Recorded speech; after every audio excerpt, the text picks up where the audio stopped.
Paz do Senhor Jesus esteja nos nossos corações. Vamos pregar hoje, família. Vamos pregar sobre por que as religiões são, na prática, terrorismo, mata criança nas guerras. E Deus permite tudo isso. Esses que matam, destroem, em nome de Deus e de Alá serão salvos. A Igreja Católica, no período de Inquisição, matou e torturou pessoas condenadas, excomungadas, bruxas, hereges, e tribunais inquisitórios e os papas. Vamos pregar sobre tudo isso. Que o Divino Espírito Santo de Deus desça sobre nós e nos ilumine com a sua luz, nos dando discernimento, sabedoria, paz, harmonia no coração, entendimento da palavra que será dita nesse momento através desse servo, em nome de Jesus. E ordeno que expulse os maus espíritos que fazem comichão na mente daqueles que estão ouvindo a palavra, e peço nesse momento que dê força, sabedoria, entendimento, em nome de Jesus. Porque as crianças sofrem, são mais vitimadas dessas guerras, morte, abandono, fome. Muita gente se pergunta por que as crianças tão inocentes sofrem, e se Deus não estaria sendo injusto ao permitir isso. Deus não pode ser tão injusto, caso contrário, não seria Deus. As crianças inocentes sofrem porque participam da dignidade humana e compartilham a sorte da humanidade. O sofrimento humano é dado a todos após o nascimento. Acontece que ninguém prova de maneira positiva se aqueles que pecam sejam salvos. Se uma pessoa está sofrendo nesse mundo, para se redimir de sua culpa, tem que orar, ter fé, jejuar, pedir a Deus perdão. É interessante dizer que mesmo nesses estados que estamos em tragédia, guerras, fome, as pessoas sofrem, e os mais que sofrem são aqueles que menos deveriam sofrer, que são as crianças, porque elas são do reino de Deus. O Velho Testamento cita dezenas de batalhas, porque conta a história de conquista da terra de Canaã, que Deus prometeu aos israelitas. Todos esses reis juntaram-se e vieram acampar juntos para a terra prometida, perto das águas de Merom, para combater Israel. O Senhor disse a Josué: não os tema, porque amanhã, a essa mesma hora, eu os lançarei ofegantes diante de Israel. Cortarás os jaretes dos seus cavalos e queimarás seus carros. Josué atacou-os repentinamente com todos os seus guerreiros. O Senhor entregou-os nas mãos de Israel, que os bateu e perseguiu até Sidom, até as águas de Meserefote e até o vale de Maspa, para o oriente, e feriu-os até que não ficou um só vivo. Sim, a guerra sempre nos traz dores, fome, tragédias. Ao contrário que muita gente imagina, que os judeus os cristãos do Antigo Testamento não narram histórias de amor, compaixão e os ensinamentos de Cristo. Eles são repletos de batalhas, massacres. É assim, principalmente, no Velho Testamento, também conhecido como a Escritura Hebraica. É por um motivo simples essa primeira parte da Bíblia, que corresponde ao Torá dos judeus, conta a saga desse povo na conquista de Canaã, a terra que lhes foi prometida por Deus. De acordo com os relatos bíblicos, o povo de Israel tiveram que abrir caminhos à força, porque o lugar já estava ocupado por cananeus, filisteus, jebuseus e outros povos, sem contar as tribos nômades, como a dos medianitas e as potências militares que ao longo dos séculos foram marchando sobre Canaã e anexando-a aos seus domínios, como os impérios assírios, babilônios, romanos. A cada confronto, rios de sangue eram derramados, e tudo isso está registrado na Bíblia, no Velho Testamento. A localização estratégica explica por que tantos povos aparecem na Bíblia disputando a terra de Canaã, aquela faixa estreita entre o mar Mediterrâneo e o rio Jordão, que hoje é o Israel. Sempre funcionou como uma ponte natural entre a Europa, a África e a Ásia. É uma região indispensável para o fluxo do comércio em tempo de paz e movimento de exército em tempo de guerra. Quando avançaram sobre a Terra Prometida, possivelmente no século XV a.C., o povo judeu estava disposto a aniquilar qualquer um que se colocasse ao seu caminho. Não tinham armas sofisticadas nem experiência de combate. Em compensação, sentiam-se altamente motivados pela fé. Estavam convencidos de que tinham direito àquela terra por decreto divino e revelaram plena obediência aos seus líderes, especialmente Javé, Abraão, Moisés, personagens centrais dessa história. Para entender a carnificina descrita no Velho Testamento, é preciso lembrar que o povo judeu ocupou a terra do Canaã, seguindo o chamado de Deus. A primeira característica de qualquer Deus é ser guerreiro e protetor. Sua meta é vencer os outros deuses primitivos. Deus era guerreiro por excelência. Nada menos que 262 versículos bíblicos se refere a ele como o Senhor dos Exércitos. Bom exemplo de caráter belicioso é o livro de Samuel. Diz em suas passagens: o Senhor te havia dado uma ordem e te havia dito que voltasse ao interdito esses pecadores, os amalequitas, combatendo-os até o completo extermínio. Está escrito, 1 Samuel capítulo 15, verso 18.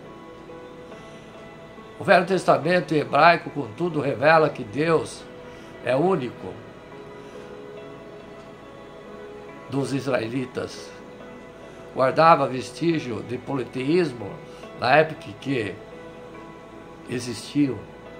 Algumas passagens se referem a Deus como Javé, Yahu, Adonai, Nosso Senhor, Deus, Elohim. Muitas traduções substituem todos esses termos por Senhor, o que induz nós a pensar que é um Deus só.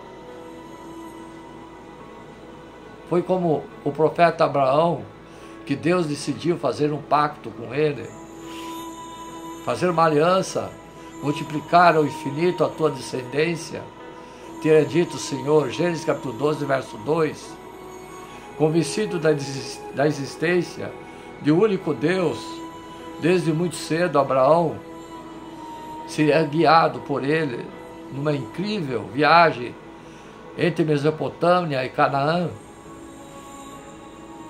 criaria raízes na terra prometida e se transformaria no patriarca dos judeus. O texto bíblico garante que o profeta, além de líder espiritual, também foi um exímio chefe militar. Um dos episódios que alimentam essa especulação está descrito no capítulo 14 do Gênesis, quando Abraão reúne 318 servos para combater o exército invasor de Kedorlaomer, rei de Elão, atual Irã. Apesar da inferioridade numérica, o profeta vence. Como? Com a ajuda de Deus, é óbvio, mas também com uma boa estratégia de ataque. Há cerca de 600 anos depois, outro profeta se dividiria nos papéis de guia espiritual, o Senhor da Guerra, Moisés. Foi ele, segundo a tradição judaica, que liderou os hebreus numa fuga em massa do Egito, após um longo período de escravidão, 400 anos. O episódio que ficaria gravado na história dos israelitas como o Êxodo, na verdade foi uma grande campanha militar. Entre uma e outras conversas com o Criador, Moisés formava milícias e criava o embrião dos exércitos, que um pouco mais tarde derrotaria os amalequitas, amonitas, medianitas e vários outros povos estabelecidos em Canaã. Canaã era a terra prometida e tinha muitos povos. Gênesis capítulo 12, verso 1 e 3, o Senhor disse a Abraão: deixa a tua terra, a tua família e a tua casa e vai para a terra que eu te mostrar. Farei de ti uma grande nação e te abençoarei e exaltarei o teu nome, e tu serás uma fonte de bênção. Abençoarei aqueles que te abençoarem e amaldiçoarei aqueles que te amaldiçoarem. Abraão tinha 99 anos. O Senhor apareceu e disse: eu sou Deus Todo-Poderoso, anda em minha presença e se íntegro. Quero fazer aliança contigo e multiplicarei ao infinito a tua descendência. Sim, guerreiros seminômades, tabletes de argila no século XIV a.C., cita um povo guerreiro seminômade que perambulava entre o Egito e o Canaã, os Abirus. Para alguns pesquisadores, trata-se na verdade de uma referência dos hebreus liderados por Abraão.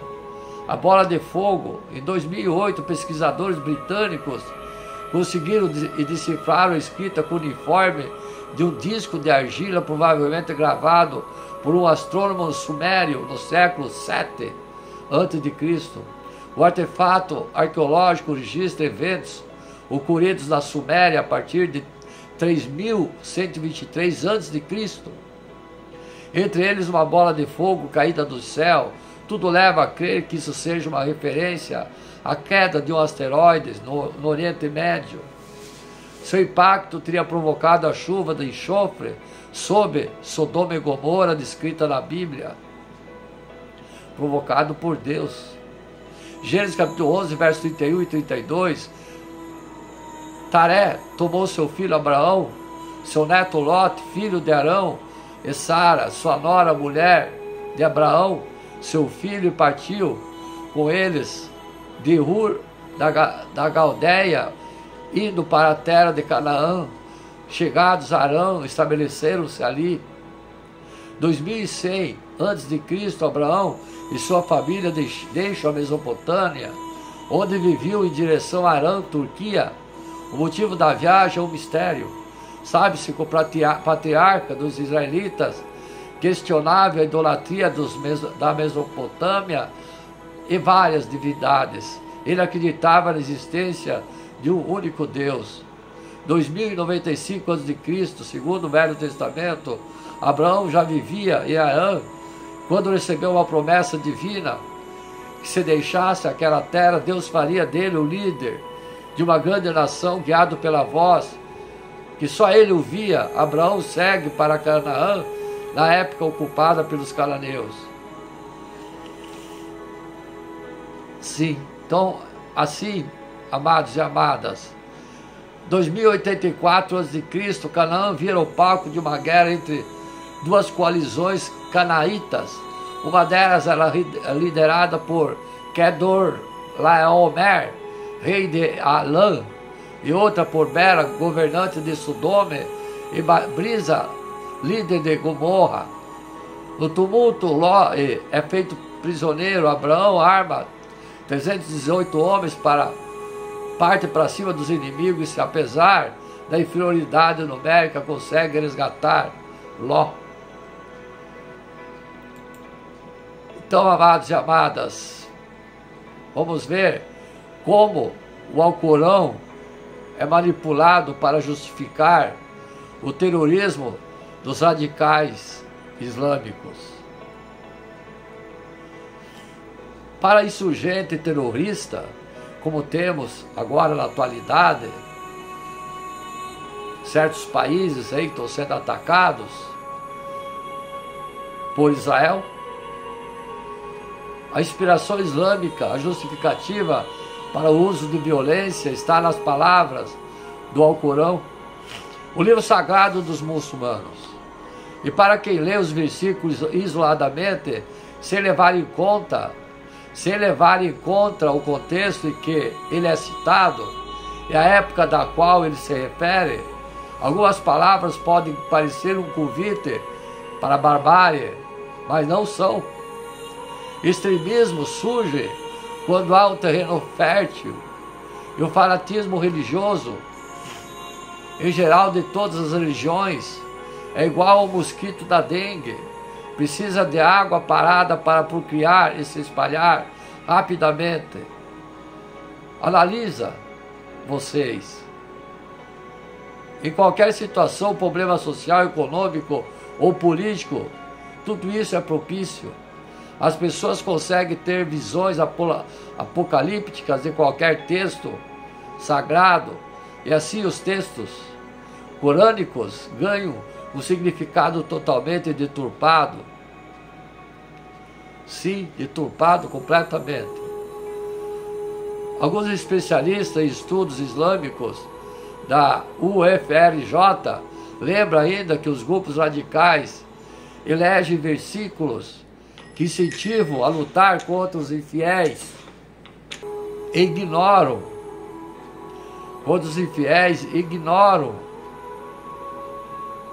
completamente o que está escrito antes e depois, ou melhor, interpretam mal o Alcorão. E muitas vezes são trechos que explicam, contextuam e até deslegitimam o banho de sangue proposto por esses grupos em suas próprias interpretações. O Alcorão nunca falou em alguma luta contra os cristãos, por exemplo. No livro são citados como o povo da Bíblia, mas nunca como inimigos. Na verdade, as mensagens islâmicas transmitidas no Alcorão têm a mesma base do judaísmo e do cristianismo. O Alcorão fala bastante dos judeus, dos cristãos, isso porque existe afinidade do Islã com os fiéis dessas religiões por causa das suas origens. Quero aqui decifrar vocês que no mundo as religiões que são maiores, primeiro é a católica, segundo é a islâmica, terceiro é a evangélica e assim por diante. Então os muçulmanos não são contra essas pessoas, a não ser que eles lutem contra outros muçulmanos. O próprio nome do Alcorão tem sido deturpado pelos terroristas. A jihad, traduzida por extremista como a guerra santa, na verdade significa empenho, esforço, batalha pelo bem. Qualquer pessoa que faça o bem está em uma jihad. Isso inclui desde recolher o lixo do chão e até defender a pátria com a sua própria vida. Apesar de os trechos fazerem referência ao uso da violência, é preciso interpretá-lo, saber interpretar de acordo com o contexto do capítulo Surra ou Surrata. Como o Alcorão é dividido, muitos foram revelados pelo profeta Maomé durante as guerras, e cito frequentemente os idólatras. O Sheikh Rodrigues explica que os idólatras eram os povos que viviam em Meca antes da revelação do Alcorão. Eles adoravam ídolos, estátuas, dezenas de deuses. Eram pagãos da Arábia primitiva que negavam as mensagens de Maomé e a combatiam em guerras. A própria Sharia, lei islâmica que tem como base os ensinamentos do Alcorão, e na biografia do profeta Maomé, deriva de interpretações, no caso do Estado Islâmico, facções terroristas que controlam a parte da Síria e do Iraque, controlava. A Síria já não controla mais, o Iraque ainda controla. Uma legislação e uma versão brutal. É por causa de sua própria interpretação, por exemplo, que a Arábia Saudita proíbe as mulheres de dirigirem, que o Irã condenou Zakinek Mohammad Ashtiani à morte por apedrejamento, por adultério. Alguns trechos usados pelos grupos radicais para justificar o uso da violência são analisados.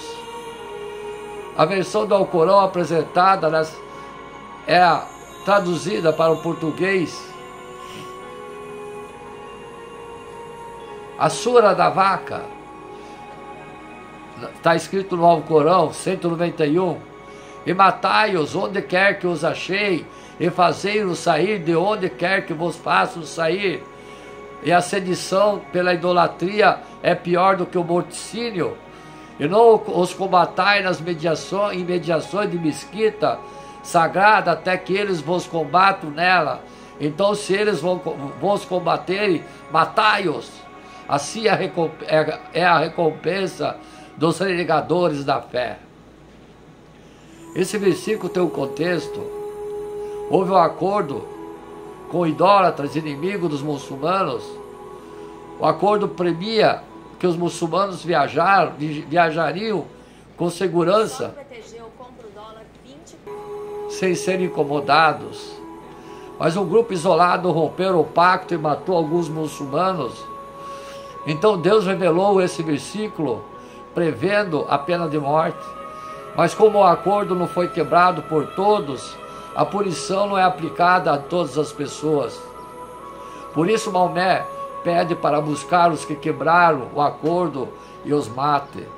Nesse versículo, família, é do Alcorão, não é da Bíblia. Quem interpreta esse versículo como um incentivo à violência ignora o 190, dizendo que o muçulmano só combate quando é agredido e ele não pode ser o primeiro a agredir. Nesse contexto, os idólatras, o povo de Meca, tinha expulso o profeta Maomé e seus seguidores, mataram muitas pessoas e foi travado uma guerra aberta com os muçulmanos. E o trecho diz: expulsaram vocês, expulse-os, matou vocês, mate-os. É aí que está o problema desse movimento que usurpa esse versículo. Eles usam esse versículo como se fosse escrito sobre hoje. Chegam da França, onde pessoas estavam se divertindo em um bar, em um restaurante, e detonam uma bomba. Pum! Combate aquele povo, dizem. mas eles são os idólatras de Meca. Que agressão aquelas pessoas fizeram para iniciar uma guerra? Outro versículo 5, a sura da mesa servida. Versículo do Alcorão 33, a recompensa dos que fazem a guerra a Alá e a seu mensageiro e se esforçam em semear a corrupção na terra, não é senão serem mortos ou serem crucificados, ou terem cortados as mãos e os pés de lados opostos, ou serem banidos da terra. Isso lhes é ignomia na vida terrena, e na derradeira vida terão formidável castigo. Versículo do Alcorão. O Sheikh Ahmadé, esse versículo fala justamente do terrorismo. Deus fala para as pessoas que praticam o terror que essa é a punição para os crimes tão graves como colocar a vida das pessoas em risco, criar terrorismo na sociedade para que sirva de lição para as pessoas. É um castigo severo. O Sheikh ainda diz, o contexto histórico desse versículo retrata os que combatem a Deus e seus mensageiros, atacando os muçulmanos, os povos, tomando seus bens, expulsando de suas terras. Fala sobre o revide quando o muçulmano é atacado, mas um radical tira esse versículo do contexto e o usa, por exemplo, no caso do jornal Charlie Hebdo. Eles acham que o jornal está fazendo charge, deboche do profeta, do Alcorão e de Deus, que Deus mandou puni-los, mas em um Estado Islâmico de direito e em qualquer outro Estado constituído efetivamente, onde existem leis, direitos e deveres para todos os cidadãos, quem decide as punições é a justiça. Nos Estados Unidos tem pena de morte, não tem? Esse versículo é usado também na Arábia Saudita para julgar alguns crimes como o latrocínio, e sempre quem decide quem morre é a justiça. Outro versículo, a surra do arrependimento, versículo 9 do Alcorão, é uma proclamação de Alá e de seu mensageiro aos homens, no dia da peregrinação maior, que Alá e seu mensageiro estão em rompimento com idólatras. Então, se vos voltais arrependidos, ser-vos-á melhor, e se voltais as costas, sabei que não escapareis do castigo de Alá, e alviçara Moabé aos que renegam a fé, doloroso castigo. Outro versículo 5, e quando os meses sagrados passarem, matai os idólatras, onde quer que os encontreis, apanhai-os e sediai-os, e ficais em sua espreita, onde quer que estejam. Então, se voltam arrependidos, e cumpram a oração, e concedei o deixa-lhe livre o caminho. Por certo, Alá é perdoador e misericordiador. O Sheikh Ahmed, esse versículo fala sobre o período de 4 meses sagrados em que as tribos de árabes fazem o pacto. Nos meses de peregrinação, qualquer guerra que existisse seria interrompida. As pessoas estão indo e vindo em paz no caminho para adorar a Deus. Deus diz para o profeta Mohammed que se existir alguma guerra com os idólatras, já que eles eram os maiores inimigos dos muçulmanos, ela deve ser parada. Após esse período, o conflito pode ser retomado, a não ser que eles queiram a rendição, o acordo, ou que se convertam ao Islã. O que se fala muito é que os muçulmanos sempre estão em constante guerra com os não muçulmanos. E isso não é verdade. Existem guerras em alguns momentos por causa de agressões. Fora isso, estamos em constante paz, independente da religião do outro. Sheikh Rodrigues, quando começou a guerra entre os muçulmanos e o povo de Meca, os muçulmanos dominaram toda a Arábia. Deus avisou que os idólatras deveriam devolver a cidade de Meca sem enfrentamentos. Eles teriam 4 meses para fazer um acordo, se converter ao islamismo ou entregar Meca.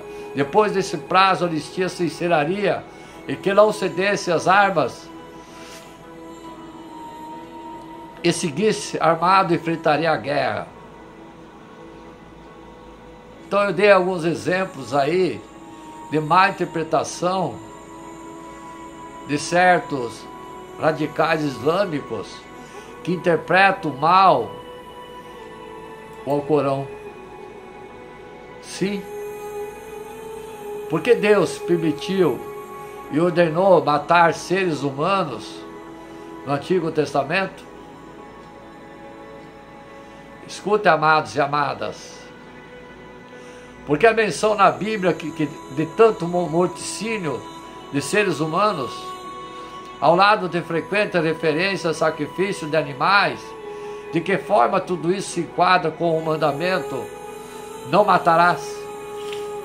Visto que a Bíblia é um livro a respeito do homem e seu estado pecaminoso, e há tão grande violência e derramamento de sangue na sociedade humana, é inevitável a frequente menção dos assassinatos na Bíblia.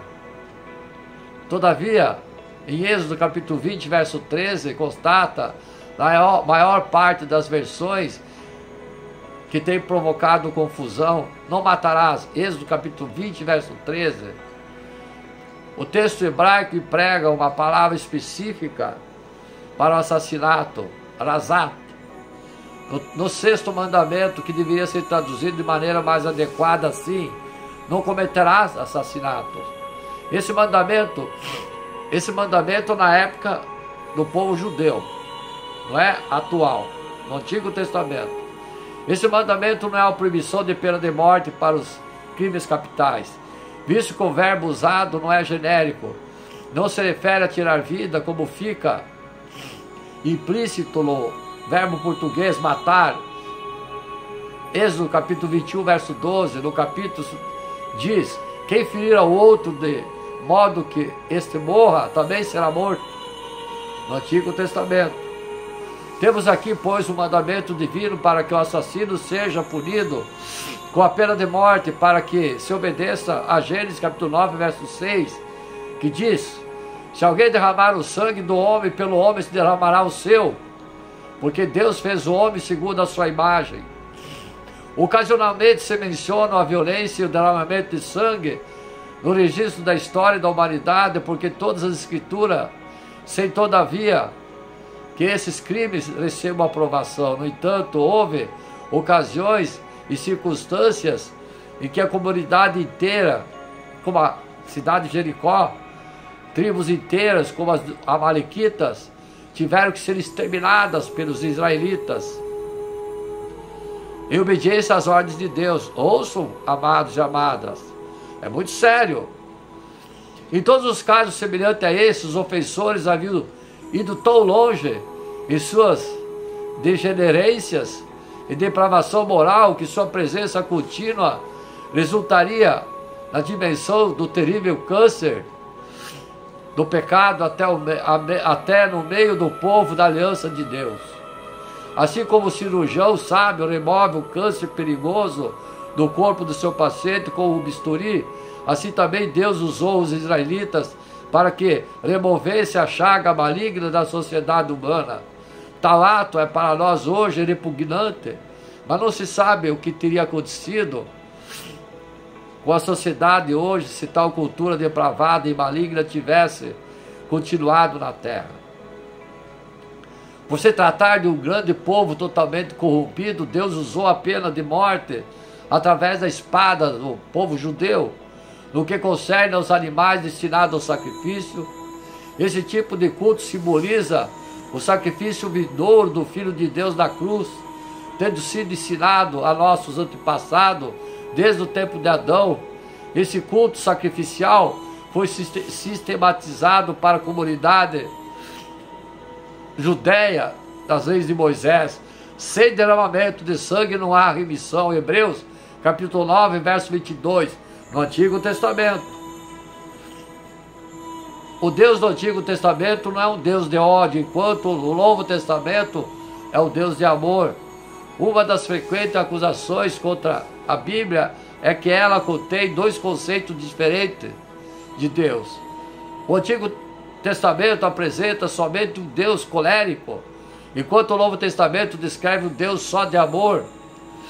O Antigo Testamento contém história de Deus comandada, a destruição de Sodoma e Gomorra, a aniquilação dos cananeus e muitas outras histórias do julgamento da ira de Deus. Os acusadores afirmam que isso demonstra uma deidade primitiva, beligerante, em contradição aos avançados ensinamentos de Jesus para amar um ao outro e dar a outra face, como se encontra no Sermão da Montanha. Essas ideias sobre Deus parecem ser conflitantes, mas uma rápida reflexão mostrará outra coisa. O próprio Jesus declara no Antigo Testamento, pode ser resumido os mandamentos dele, a Deus e o amor ao próximo. Mateus capítulo 22, verso 37. Ele também observou que Deus, no Antigo Testamento, constantemente desejou amor e misericórdia em vez de sacrifício. Mateus capítulo 9, verso 13. Essa atitude pode assemelhar-se à afirmação tais como: acaso eu tenho prazer na morte do perverso? Não desejo antes que ele se converta aos seus caminhos e viva? Ezequiel 18, verso 23. Deus não teria destruído certas nações a menos que não fosse um Deus de justiça, pois o mal desse povo não poderia seguir desenfreado e perdoado. Ele tensionava e desejava puni-los como parte do seu plano, conforme sua natureza santa e seu zelo por seu povo errante. O que ele deseja de conformidade com seu caráter puro, ele o faz em justiça. No caso dos israelitas, desde que não se arrependessem e se harmonizassem com sua natureza. Jeremias capítulo 18. No caso dos amorreus, Deus lhe deu centenas de anos para que se arrependessem, mas eles disseram não. Gênesis capítulo 15, verso 16. Noé pregou durante 120 anos para a sua geração antes do grande dilúvio. Gênesis capítulo 6, verso 3. A própria descrição do Antigo Testamento é de um Deus muito paciente, que deu a esse povo incontáveis oportunidades para arrepender-se e reconciliar-se com ele, e somente quando eles continuamente se recusavam, então os julgava e os punia por más ações. Ao contrário de certas crenças populares na Bíblia, as afirmações mais severas do seu julgamento e ira foram proferidas pelo Senhor Jesus. Por exemplo, Mateus capítulo 23, ele falava duro aos líderes religiosos dos seus dias, chamando-os de hipócritas, falsos líderes, informando-os de que seu destino era o eterno banimento da presença de Deus. Em Mateus capítulo 10, verso 34, Jesus diz que o propósito de sua missão não é de unir, mas dividir. Não pense que vim trazer paz à terra. Não vim trazer paz, mas a espada. Ele prossegue, dizendo que sua palavra causará divisão entre pai e filho, mãe, filha, e nora e sogra. Mateus capítulo 10, verso 35. Encontramos um julgamento assim como amor derramado de forma penetrante através do Novo Testamento, e amor e misericórdia assim como o julgamento através do Antigo Testamento. Deus é consistente consistente, imutável, mas situações diferentes pedem ênfase diferentes. Por isso, quando dois testamentos são lidos de modo originalmente pretendido, eles revelam o amor santo de Deus, que é rico em misericórdia, mas não deixa o pecado impune. Sim, Deus da misericórdia. Amém, amados e amadas? Então, Deuteronômio ordena-se a destruição dos cananeus e seus ídolos. Aqui é o exemplo, amados e amadas, que Deus ordenou a destruição do povo cananeu. Quando o Senhor teu Deus tiver te introduzido na terra a qual passas a possuir, e tiver lançado fora muitas nações de diante de ti, os heteus, os girgaceus, os amoreus, cananeus, os ferezeus, os hebeus, os jebuseus, 7 nações mais numerosas e mais poderosas que tu. E o Senhor teu Deus as tiver dado diante de ti para as ferir, totalmente as destruirá. Não farás com ela conserto, nem terás piedade de ninguém, nem te aparentarás com elas, não te darás teus filhos, tuas filhas, e não tomarás suas filhas para teus filhos, pois elas fariam desviar teus filhos de mim para que servissem a outros deuses. E a ira do Senhor se excederia contra vós, e depressa vos consumiria. Porém assim lhes farei: derrubareis os seus altares, quebrarei as suas estátuas, cortareis os seus boques, queimareis a fogo suas imagens e esculturas. Porque o povo santo és ao Senhor teu Deus. O Senhor teu Deus te escolheu para que ele fosse o seu povo próprio de todos os povos, sobre tudo que há na terra. O Senhor não tomou por prazer em vós, nem vos escolheu, porque a vossa multidão era mais do que a de todos os outros povos, pois vós éreis menos em número do que todos os outros povos. Mas o povo do Senhor vos amava, e para guardar o juramento que juravam vossos pais, o Senhor vos tirou com a mão forte e vos resgatou da casa da servidão, da mão do faraó, rei do Egito. Saberás, pois, que o Senhor teu Deus é Deus, o Deus fiel, que guarda o conserto e a misericórdia até 1000 gerações, até os que amam e guardam os seus mandamentos. E dá o pago a sua face qualquer dos que aborrecem, fazendo perecer, não será remisso para quem o aborrece, e sua face nos pagará. Guarda, pois, os mandamentos e os estatutos e os juízos que hoje te mando fazer. Serás, pois, que se ouvindo esses juízos os guardares e fizeres, o Senhor teu Deus te guardará o conserto e a beneficência que jurou teus pais. Amar-te-á e abençoar-te-á, e te fará multiplicar, e abençoará o fruto do teu ventre, e o fruto da tua terra, e teus cereais, e teu mosto, e teu azeite, e a criação, e tuas vacas, e teu rebanho, o teu gado miúdo na terra que jurou a teus pais dar-te. Bendito serás mais que todos os povos, nem macho nem fêmea entre ti haverá estéril, nem outros teus animais, e o Senhor de ti desviará toda enfermidade, sobre ti não porá nenhuma das más doenças dos egípcios, que bem sabes, antes as porá sobre todos os que te aborrecem, pois consumirás todos os povos que te deram o Senhor teu Deus.